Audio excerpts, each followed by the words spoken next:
Hello my dear students, मैं हूं Meenakshi from VM academy classes Nashik. बच्चों, हम देख रहे हैं क्लास 12 का चैप्टर 1 रोटेशनल डायनेमिक्स और आज है उसका लेक्चर नंबर 4 जिसमें हम देखने वाले हैं uniform and non uniform circular motion. इसके पहले मैंने 3 लेक्चर्स अपलोड किए हैं, वो ज़रूर देखें। उसमें सब बेसिक कॉन्सेप्ट्स हमने कवर किए हैं। आज हम लोग एक्चुअल मोशन क्या होती है वो स्टडी करने वाले हैं, सर्कुलर मोशन। ठीक है, तो बच्चों सबसे पहला पॉइंट हम लोग देखते हैं यूनिफॉर्म सर्कुलर मोशन। अभी सर्कुलर मोशन तो हमने स्टडी किया है, क्या होता है सर्कुलर मोशन। कोई पार्टिकल अगर along the circumference of the circle ऐसे रिवॉल्व कराए तो उसको हम बोलते हैं सर्कुलर मोशन। बट यहाँ पे हम बात करने वाले हैं यूनिफॉर्म की। यूनिफॉर्म का मतलब होता है सेम, राइट ना, सेम कांस्टेंट, उसको हम यूनिफॉर्म बोलते हैं। तो मान लो कोई पार्टिकल यहाँ से स्टार्ट हुआ, तो यहाँ पे जब वो यहाँ से स्टार्ट हुआ था तो यहाँ पे उसकी वेलोसिटी या फिर हम स्पीड बोलेंगे, डायरेक्शन यहाँ पे अलग अलग है, लेकिन उसका स्पीड, मैं स्पीड वर्ड यूज करूंगी क्योंकि यहाँ पे डायरेक्शन चेंज हो रही है। इस पार्टिकल की डायरेक्शन देखो, यहाँ पे इस डायरेक्शन में है ये पार्टिकल, यहाँ पे इस डायरेक्शन में है, यहाँ पे इस डायरेक्शन में है एंड यहाँ पे इस डायरेक्शन में है। मतलब ये पार्टिकल हर एक पॉइंट पे उसकी डायरेक्शन चेंज हो रही है, राइट। बट अगर हम उसकी स्पीड की बात करें, मान लो उस पार्टिकल का स्पीड मतलब होता है मैग्नीट्यूड वैल्यू एंड वेलोसिटी मतलब magnitude as well as direction होता है। तो यहाँ पे स्पीड होगा, मान लो यहाँ पे होगा 10 मीटर पर सेकेंड, ओके। यहाँ पे जाने के बाद उस पार्टिकल का स्पीड सेम है, कांस्टेंट है, 10 मीटर पर सेकेंड। यहाँ पे जाने के बाद भी वो 10 मीटर पर सेकेंड है एंड यहाँ पे जाने के बाद भी वो 10 मीटर पर सेकेंड है। तो सभी जगह पे इस पार्टिकल का स्पीड जो है वो कांस्टेंट है, कहीं पे भी वो चेंज नहीं हो रहा, हर एक पॉइंट पे वो स्पीड कांस्टेंट है। तो ऐसा जो मोशन होता है, इस टाइप के सर्कुलर मोशन को हम लोग क्या बोलते हैं, यूनिफॉर्म सर्कुलर मोशन। तो पहले इसकी डेफिनेशन देख लेते हैं हम लोग क्या है। तो बच्चों सबसे पहला पॉइंट आएगा, during circular motion if the speed of the particle remains constant it is called as uniform circular motion.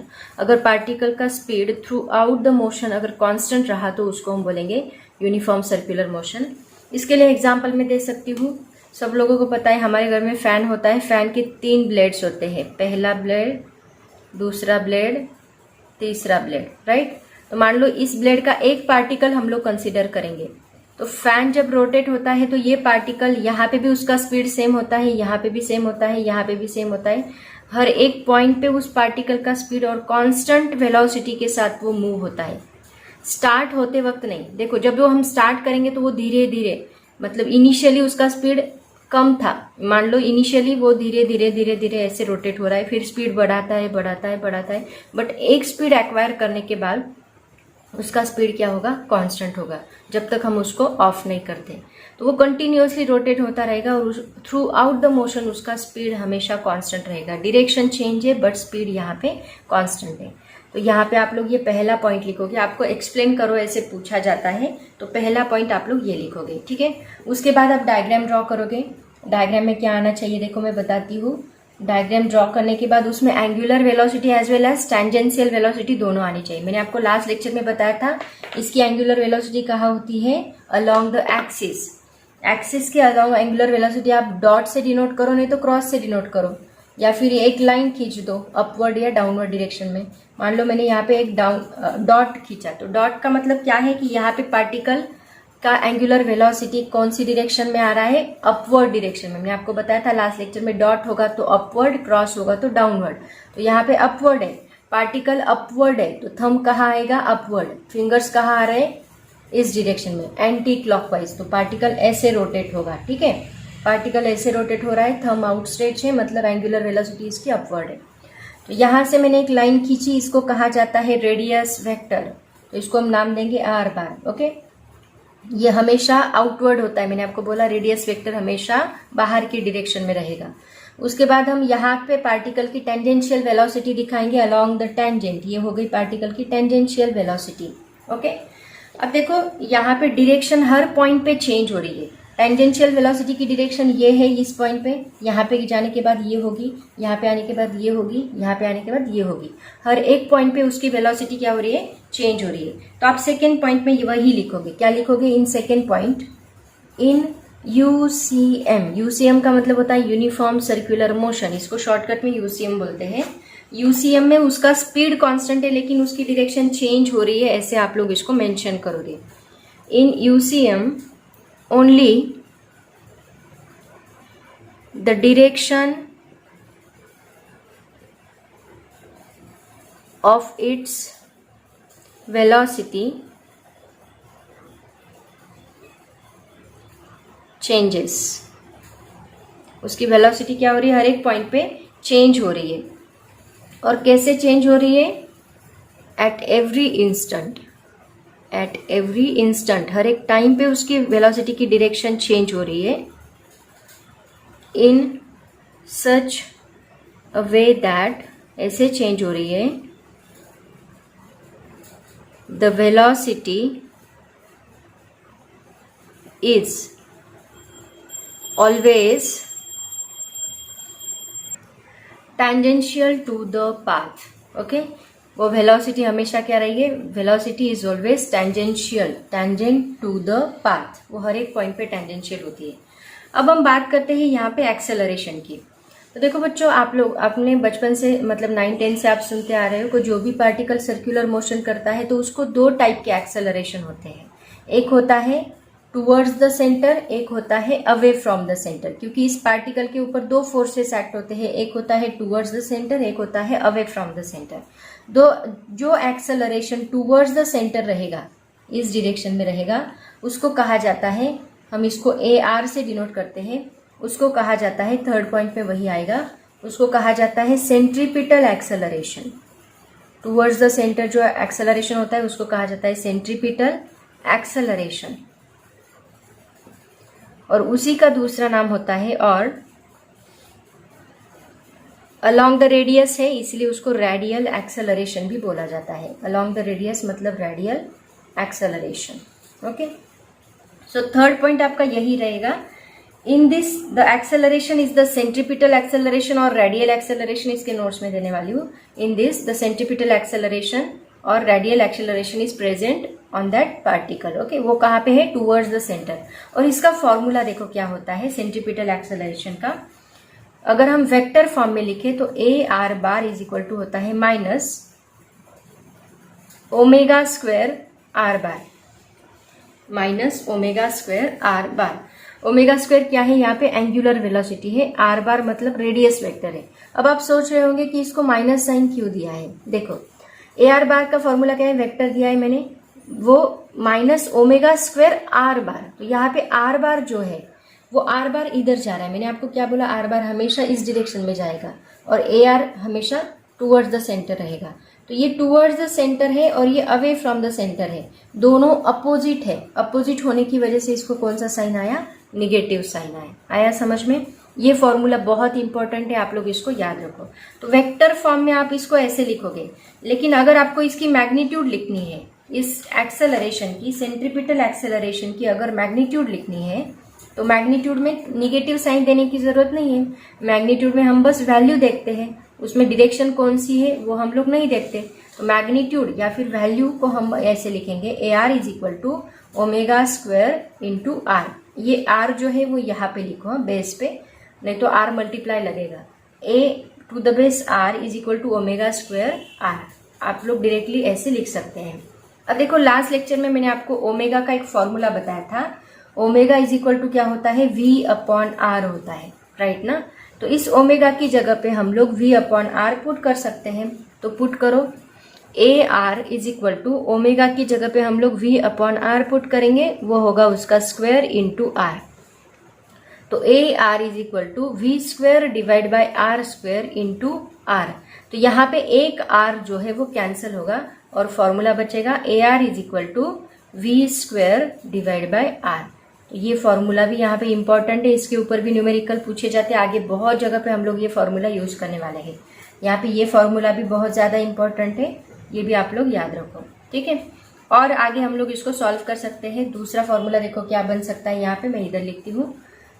यहाँ पे हमने क्या किया, AR इज इक्वल टू क्या है, V स्क्वायर अपॉन R। तो यहाँ पे R का देखो क्या फॉर्मूला बनेगा, अगर मैं R का फॉर्मूला बनाऊं तो ये R इस साइड जाएगा, ओमेगा इस साइड आएगा, मतलब V डिवाइड बाय ओमेगा बनेगा। तो R की जगह पे हमने V divide by omega put किया इस फॉर्मूले में, तो हमें और एक फॉर्मूला मिलता है, अलग अलग फॉर्म मिलेंगे इसके। V square divide by, R की जगह पे V divide by omega put करो, वी डिवाइड बाय ओमेगा। तो यहाँ पे वी एंड वी कैंसिल होता है और ये ओमेगा ऊपर मल्टीप्लाई होता है, तो A R is equal to आपको मिलेगा वी इंटू ओमेगा। तो ये भी एक तीसरा फॉर्मूला सेंट्रीपिटल एक्सेलरेशन का मिलता है। ये centripetal acceleration angular velocity and radius vector के फॉर्म में है। ये centripetal acceleration tangential velocity and radius vector के फॉर्म में है। एंड ये centripetal acceleration velocity angular and linear velocity दोनों के फॉर्म में है। ठीक है, तो ये तीनों फॉर्मूलेज आप लोग याद रखोगे, तीनों फॉर्मूलेज आप लोगों को पूछे जा सकते हैं। ठीक है, और इसका एग्जाम्पल अगर पूछा जाए तो circular motion of any particle of a fan rotating uniformly, तो ये उसका एग्जाम्पल होगा। आया समझ में? तो ये है यूनिफॉर्म सर्कुलर मोशन। आपको एक्सप्लेन करने के लिए पूछा तो आप सबसे पहला पॉइंट लिखोगे उसकी डेफिनेशन। क्या है उसकी definition? During circular motion if the speed of the particle remains constant it is called as uniform circular motion. Second point लिखोगे यूनिफॉर्म सर्कुलर मोशन में डायरेक्शन चेंज होती है, उसको टेंजेंशियल वेलोसिटी कहते हैं। In uniform circular motion only the direction of its velocity changes at every instant in such a way that V bar is always tangential to the path. Third point में लिखोगे acceleration. Acceleration यहाँ पे कौन सा है? In this the acceleration is called as centripetal acceleration और it is radial acceleration, it is always directed towards the centre. So इस formula is a r bar is equal to minus omega square r bar. और magnitude के form में अगर हमें लिखना है तो माइनस साइन लिखने की जरूरत नहीं, बार भी लिखने की जरूरत नहीं। A R is equal to omega square R. यहाँ पे हमने ओमेगा का फॉर्मूला कल डिराइव किया था, वी अपॉन आर होता है, तो आर इज इक्वल टू होगा V upon omega. So R की जगह पे हम वी अपॉन आर पुट करेंगे, सॉरी ओमेगा की जगह पे हम वी अपॉन आर पुट करेंगे, V square divide by R square. तो इसमें से एक आर कैंसिल होगा, वी स्क्वायर अपॉन आर बचेगा, तो A R is equal to V square upon R. ये एक फॉर्मूला हमें यहाँ पे मिलता है, ये एक फॉर्मूला मिलता है।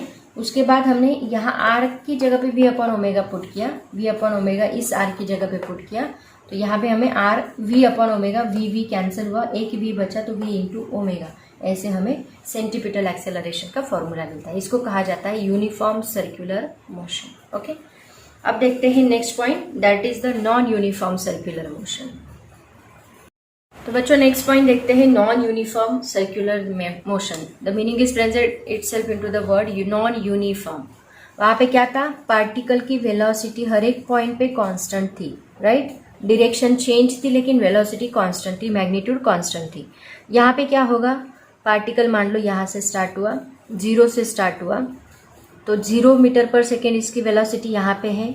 यहाँ पे जाने के बाद वो कितनी बन गई? 10 मीटर पर सेकेंड बन गई मान लो।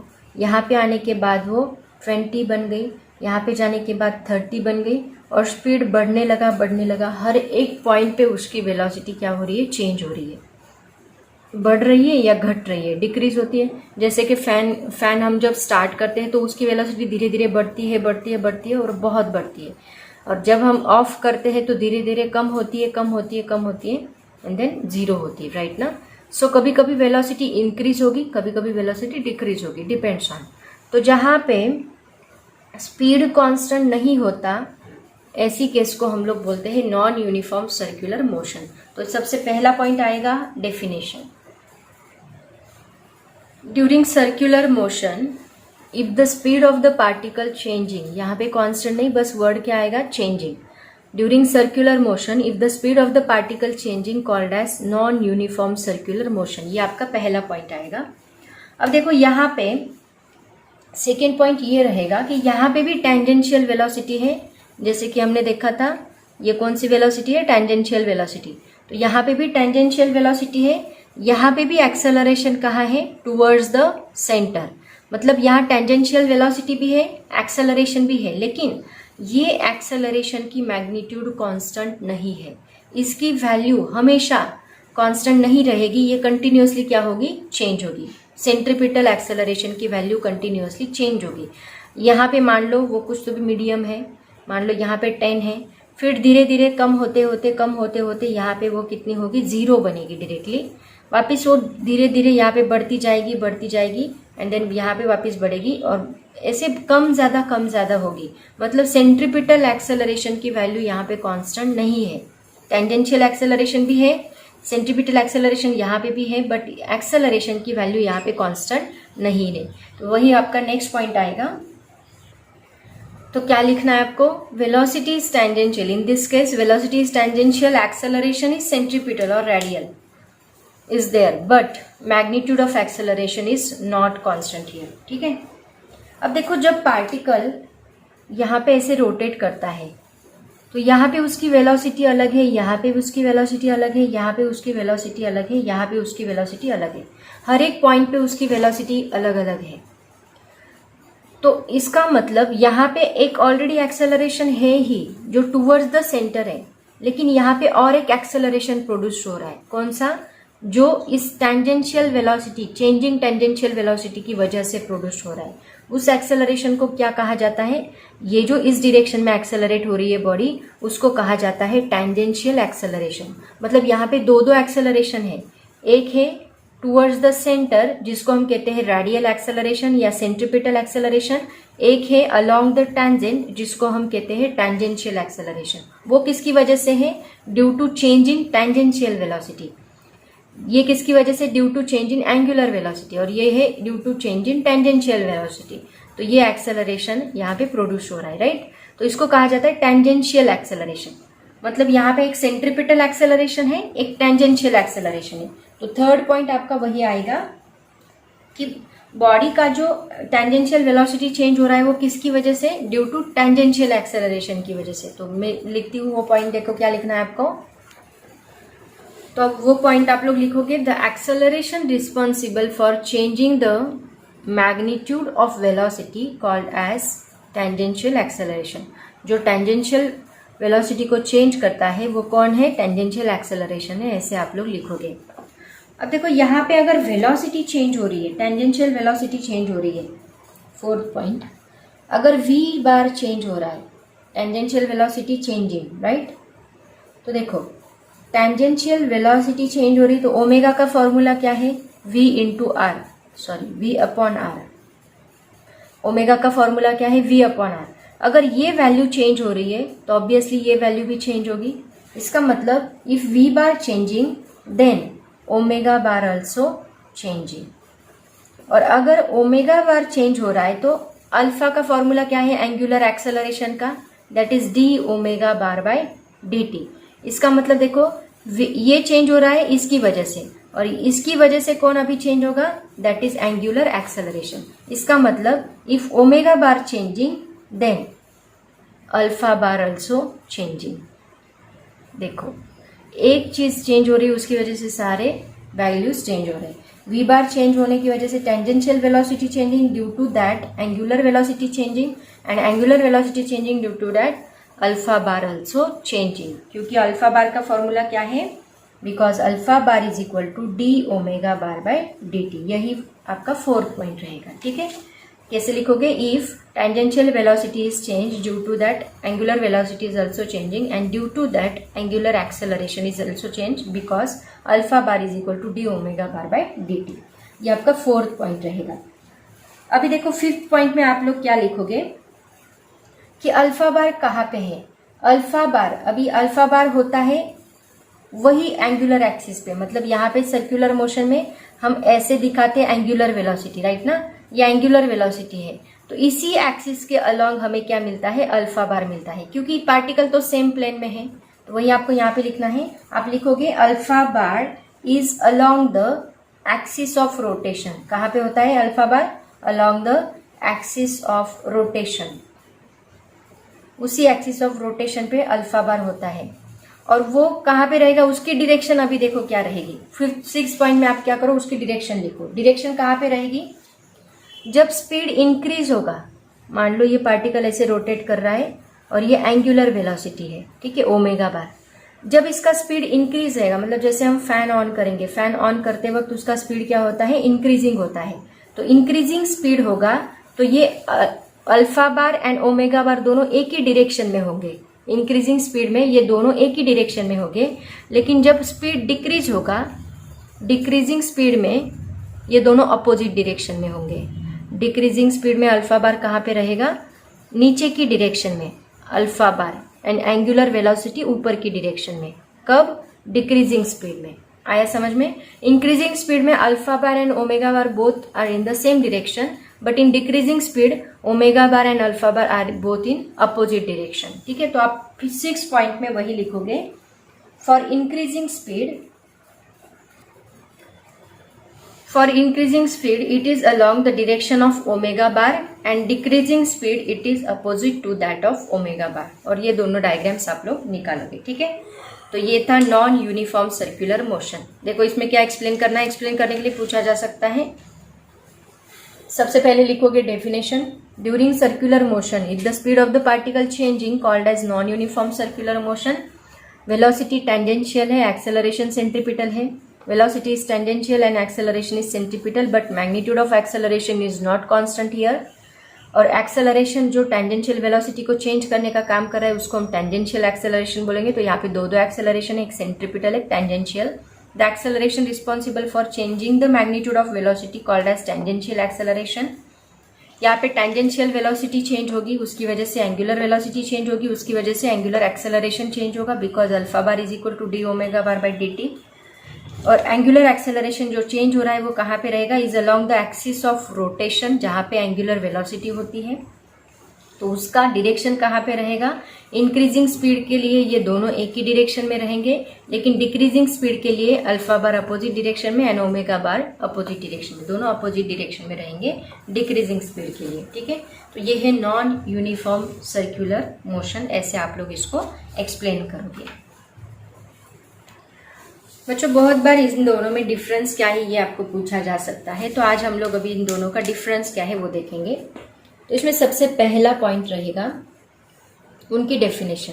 यहाँ पे हमने उसकी डेफिनेशन देखी थी कि यहाँ पे स्पीड क्या होता है, कांस्टेंट है। तो यहाँ पे हम लिखेंगे पूरी डेफिनेशन, मैं नोट्स में बताऊंगी आपको। यहाँ पे स्पीड कांस्टेंट है, यहाँ पे स्पीड कांस्टेंट नहीं है, speed is not constant, speed is not constant, ये दोनों में डिफरेंस है। ठीक है, दूसरा पॉइंट क्या आएगा, अब देखो इन दोनों में स्पीड अगर कांस्टेंट है इसमें, तो यहाँ पे एंगुलर एक्सेलरेशन 0 रहेगा, क्योंकि एक्सेलरेशन का मीनिंग क्या होता है, चेंज इन वेलोसिटी। अगर वेलोसिटी चेंज ही नहीं होगी तो एक्सेलरेशन भी नहीं होगा। इसका मतलब यहाँ पे अल्फा क्या रहेगा, 0 रहेगा। यहाँ पे हमें अल्फा नहीं मिलेगा, एक्सेलरेशन नहीं मिलेगा, क्योंकि चेंज 0 है। समझ में आ रहा है, अल्फा इज इक्वल टू क्या है, omega minus omega 0 divide by T. तो पहले ओमेगा कितना था, मान लो 40 था, बाद में भी कितना है, 40 है। तो 40 माइनस 40 क्या बनेगा, 0, चेंज ही नहीं है ना, उतना ही है। तो 40 माइनस 40 अगर 0 रहा तो ये आंसर हमें 0 मिलेगा। बट यहाँ पे चेंज हो रहा है, यहाँ पे स्पीड चेंज हो रहा है, वी चेंज हमने देखा, वी चेंज हो रहा है तो ओमेगा चेंज हो रहा है, ओमेगा चेंज हो रहा है तो अल्फा चेंज हो रहा है। मतलब यहाँ पे अल्फा नॉट इक्वल टू 0 रहेगा। ये आपका सेकेंड पॉइंट। थर्ड पॉइंट में आप लोग क्या लिखोगे, देखो अब यहाँ पे हमने देखा इस केस में जो टैंजेंशियल वेलोसिटी है वो कांस्टेंट है। अगर यहाँ पे v कांस्टेंट है, v कांस्टेंट है, उसकी वजह से एक्सेलरेशन हमें क्या मिलेगा, 0। टैंजेंशियल एक्सेलरेशन है ही नहीं। एंड एक्सेलरेशन के बाद फोर्स का फॉर्मूला क्या होता है, मास इंटू एक्सेलरेशन। अगर ये एक्सेलरेशन 0 है तो फोर्स भी क्या रहेगा, 0, क्योंकि 0 को मल्टीप्लाई करने के बाद वो 0 ही रहेगा। और वर्क डन का फॉर्मूला क्या होता है, फोर्स इंटू डिस्प्लेसमेंट। अगर फोर्स ही 0 है तो वर्क डन भी क्या रहेगा, 0। समझ में आ रहा है, v कांस्टेंट है तो एक्सेलरेशन 0 है, एक्सेलरेशन 0 है तो फोर्स 0 है, फोर्स 0 है तो वर्क डन 0 है। तो थर्ड पॉइंट हम लोग क्या लिखेंगे, work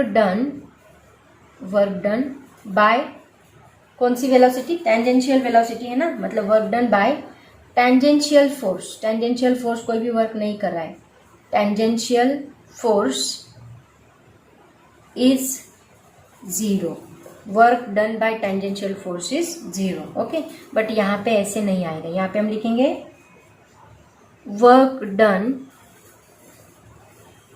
by tangential force is not 0। वो 0 नहीं है, यहाँ पे कुछ ना कुछ वर्क हो रहा है, क्योंकि हर एक जगह पे वेलोसिटी चेंज है तो एक्सेलरेशन है, एक्सेलरेशन है तो फोर्स है, फोर्स है तो वर्क डन है। ठीक है, तो ये है हमारा थर्ड पॉइंट। और फोर्थ पॉइंट में आप लोग एग्जाम्पल लिख दो, 4 पॉइंट मिनिमम लिख लो। एग्जाम्पल लिखोगे, motion of earth around the sun, वो थोड़ी ना चेंज हो रही, वो कांस्टेंट है। मोशन ऑफ अर्थ, या फिर फैन का भी एग्जाम्पल आप दे सकते हैं, अर्थ अराउंड द सन, ये हमेशा कांस्टेंट होती है, कभी भी चेंज नहीं होती। और यहाँ पे हम लिखेंगे कोई भी वर्टिकल, देखो ऐसे वर्टिकल रोटेट होने वाला सर्कल, कोई पार्टिकल ऐसे रोटेट होता है ना तो उसको उसकी वेलोसिटी क्या होती है, हमेशा चेंज होती है। तो यहाँ पे हम लिखेंगे मोशन ऑफ अ बॉडी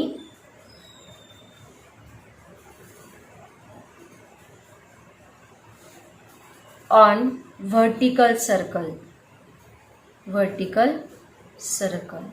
तो ये रहा इसका एग्जाम्पल, ठीक है, ये रहा 4th पॉइंट। तो ऐसे टोटल आप लोग 4 पॉइंट लिखोगे अगर आपको डिफरेंस पूछा जाए तो। क्या क्या लिखना है, देखो सबसे पहला पॉइंट आएगा दोनों की definition. In uniform circular motion the speed of a body is constant always. In non uniform circular motion speed is not constant everywhere. Due to that in UCM alpha is equal to 0 and here alpha is not equal to 0। Third point लिखोगे work done by tangential force is 0 and here work done by tangential force is not 0. Fourth point motion of earth around the sun, example लिखना है आप लोग, यहाँ पे लिख लो example, and यहाँ पे भी example motion of body on vertical circle. तो ऐसे टोटल 4 पॉइंट्स आप लोग लिखोगे। तो बच्चों ये था uniform and non uniform circular motion. Next lecture में हम लोग देखेंगे सेंट्रीपिटल एंड सेंट्रीफ्यूगल फोर्स क्या होता है एंड उससे रिलेटेड कुछ न्यूमेरिकल्स। आज हम यहीं पे रुकते हैं। ऑल द वेरी बेस्ट, पढ़ाई करते रहो एंड बाय बाय।